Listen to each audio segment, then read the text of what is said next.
श्री स्वामी समर्थ. स्वामी महाराज तुमच्या सर्व चांगल्या इच्छा पूर्ण करो ही स्वामींच्या चरणी प्रार्थना करते आणि आजच्या व्हिडिओला सुरुवात करते. पण त्या अगोदर चॅनलवरती नवीन असाल तर सबस्क्राईब करा आणि शेजारील बेल आयकॉनलाही प्रेस करा, म्हणजे माझ्या सर्व नवीन व्हिडिओंचं नोटिफिकेशन तुम्हाला मिळेल आणि तुम्ही एक पण व्हिडिओ मिस करणार नाही. 15 तारखेला आहे घटस्थापना, म्हणजेच नवरात्रीचा सण चालू होणार आहे. आणि नवरात्रीचा सण चालू होण्या अगोदरच आपल्याला आपल्या घरातून ह्या काही वस्तू बाहेर काढायच्या आहेत. आता हे कशासाठी करायचं आहे बघा, ज्यावेळेस आपण घट बसवतो ना, तर त्यावेळेस माता लक्ष्मी आपली कुलदेवी जी असते तर ती आपल्या घरामध्ये सूक्ष्म स्वरूपामध्ये वास करत असते. आणि कुलदेवीला, माता लक्ष्मीला आणि माता पार्वतीला सर्वात जास्त प्रिय काय आहे तर स्वच्छता. ज्या घरामध्ये स्वच्छता असते तर ते घर तिला अतिशय प्रिय असतं. त्याचबरोबर ज्या घराच्या बाहेर रोज सडा रांगोळी टाकली जाते ते घर माता लक्ष्मीला, आपल्या कुलदेवीला आणि माता पार्वतीला अतिशय प्रिय आहे. घटस्थापना हा जो सण असतो, हे जे काही 9 दिवस असतात, या दिवशी आपण नवदुर्गांची पूजा करत असतो. म्हणजे दुर्गा मातेचे जे 9 स्वरूप आहेत तर त्यांची आपण पूजा करत असतो. आणि घटस्थापना करण्यापूर्वी जर आपण ह्या घरातून वस्तू बाहेर काढल्या नाही तर आपल्याला केलेल्या सेवेचं कोणतंच फळ हे मिळत नसतं. त्यामुळे आपल्याला ह्या वस्तू घरातून बाहेर काढणं खूप गरजेचं आहे.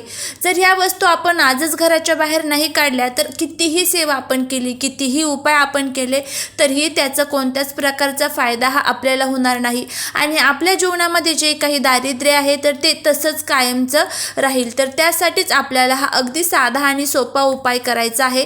आपल्याला घरातून, मी आता तुम्हाला ह्याच्या काही 2-3 वस्तू आहे, प्रत्येक घरामध्ये ह्या वस्तू असतात आणि ह्या वस्तू आपल्याला बाहेर काढायच्याच आहेत.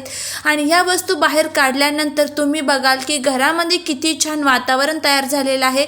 घटस्थापना करताना जर आपल्या घरामध्ये ह्या वस्तू असल्या आणि आपण घटस्थापना केली तर कोणत्याही सेवा तुम्ही करा, कोणतेही उपाय करा, माता आपली कधीच प्रसन्न होणार नाही. आपली जी कुलदेवी आहे तर ती कधीच प्रसन्न होणार नाही.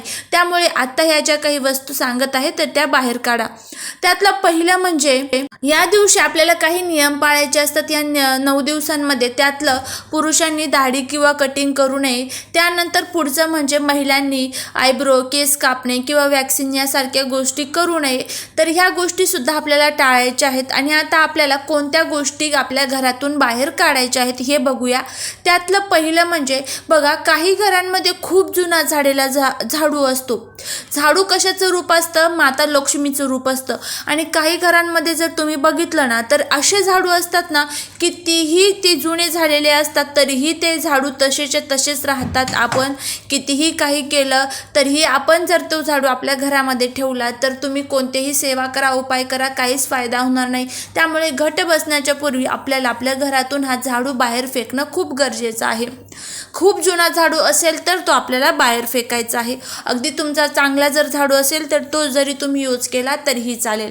पुढचं म्हणजे या 9 दिवसांमध्ये काळे कपडे पूर्णपणे आपल्याला वर्ज्य असतात.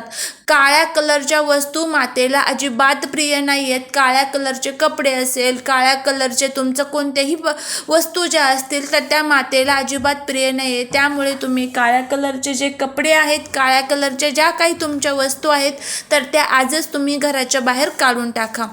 त्यानंतर पुढची गोष्ट म्हणजे आपल्याला आपल्या घरामध्ये काही तुटलेल्या फुटलेल्या वस्तू असतात. आपण खूप सांभाळून ठेवतो त्या वस्तूंना.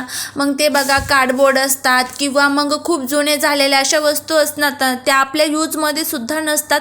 आणि त्या वस्तूंमध्ये इतकी मोठ्या प्रमाणात नकारात्मक शक्ती साठलेली असते ना, यामुळेच कितीही सेवा केल्या, उपाय केल्या तरीही आपल्याला कोणत्याच प्रकारचा फायदा हा होत नाही. त्यामुळेच तुम्हाला सांगते की घट बसण्याच्या अगोदर आपल्या घरामधल्या ज्या काही खूप रिकाम्या वस्तू आहे, इलेक्ट्रॉनिकच्या ज्या काही वस्तू आहे, बंद पडलेले मोबाईल असतील, बंद पडलेले घड्याळ असतील, बंद पडलेले तुमचे कोणत्याही इलेक्ट्रॉनिकच्या वस्तू असतील तर त्या आजच तुम्ही घराच्या बाहेर काढून टाका. ज्या तुम्हाला कधीच भविष्यामध्ये यूज होणार नाही त्या वस्तू आपल्याला आजच घराच्या बाहेर काढून टाकायच्या आहे.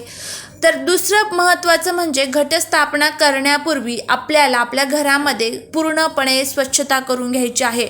आपल्या घरामध्ये कुठेच धूळ, मिट्टी, माती राहणार नाही याची आपल्याला काळजी घ्यायची आहे. कारण आता बहुतेक ठिकाणी बघा दिवाळी झाल्यानंतर म्हणजे दिवाळीच्या वेळेसच घराची स्वच्छता केली जाते. पण आता तुम्ही एक काम करू शकता, ज्या रूममध्ये ज्या ठिकाणी तुम्ही घट बसवणार आहात तर ती रूम तुम्ही स्वच्छ करून घेऊ शकतात. आणि त्याचबरोबर आपले जे पडदे असतात बघा, जे कर्टन असतात तर ते सुद्धा स्वच्छ करून आपल्याला घ्यायचे आहेत. कारण त्यामध्येही भरपूर मोठ्या प्रमाणामध्ये अशा खूप मोठ्या जे धुळीचे कण असतात ना तर त्यामध्ये नकारात्मक शक्ती असते. तर त्यामुळे आपल्याला त्या वस्तूसुद्धा म्हणजे आपले पूर्ण घर आपल्याला छान मस्त चकचकीत करायचं आहे. जितकं तुम्हाला स्वच्छ घर करता येईल तितकं आपल्याला या दिवसांमध्ये आपलं 9 दिवसामध्ये घर स्वच्छ राहिलं पाहिजे आणि माता आपल्या घरावरती प्रसन्न झाली पाहिजे. तुम्हाला माहिती आहे का, माता यावर्षी हत्तीवरती स्वार होऊन येणार आहे.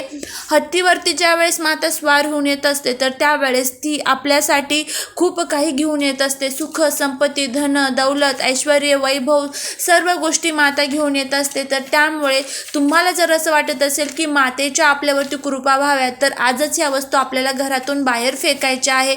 तर त्यामुळे ह्या वस्तू आपल्या घरामध्ये यूज करू नका. पुढचं म्हणजे घरामध्ये आपल्या जर तुमच्याकडे खूप जुने तवे वगैरे असतात बघा, ते तुटलेले असतात किंवा मग त्याची जी दांडी वगैरे असते ती पण तुटलेली असते. तर ह्या ज्या गोष्टी आहेत तर त्यासुद्धा आपल्याला घरातून बाहेर फेकायच्या आहेत. तर ह्या ज्या काही वस्तू आहेत तर त्या आजच आपल्याला घरातून बाहेर काढा. नक्की तुम्हाला अनुभव येईल की माता तुमच्या घरावरती प्रसन्न झालेली आहे. झालेली सेवा महाराजांच्या चरणी अर्पण करते. श्री स्वामी समर्थ.